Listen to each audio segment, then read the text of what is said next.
Okay, ito magandang araw ulit mga kabadyats, no? So ito may problema tayo dito na ayan, okay naman yung neutral switch, okay din yung MIL at saka yung battery, no? So ayun yung mag-start, no? Ayan, pag nilalagay nyo sa start position ayun yung mag-start. So isa lang ang pupuntahan nyo dito, i-check muna ninyo dito sa pinaka solenoid starter relay. Ayan, ito mga kabadyats, no?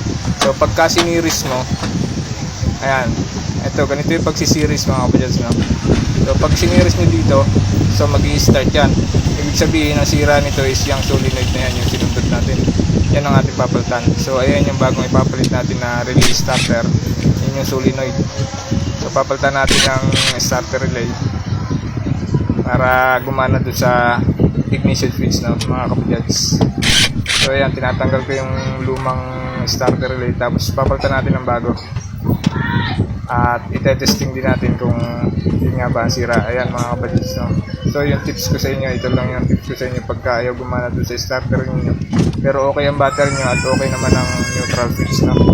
Ayan mga kabadyats, yung ating starter relay na ayaw nang gumana.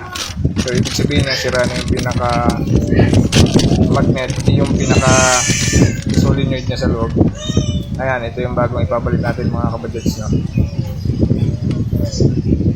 So pagkakabit natin, kapag ganito ang nangyari sa unit nyo, siyempre isisiris nyo muna para malaman nyo agad kung alin yung dapat natin palitan. Ayan mga kabadyats, na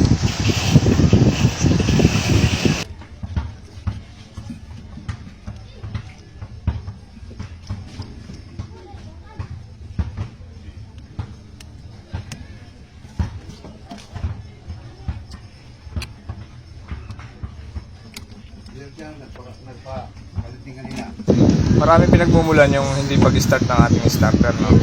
Kaya ito yung pinaka mabilis na paraan kung paano nyo malalaman kung alin nga ba ang sira, kung starter nga ba o yung pinaka solenoid lang.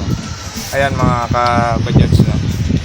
So ito konting tips lang para sa mga may budgets unit na ganito ang nangyayari sa starter. So ganito lang yung simpleng pag-test.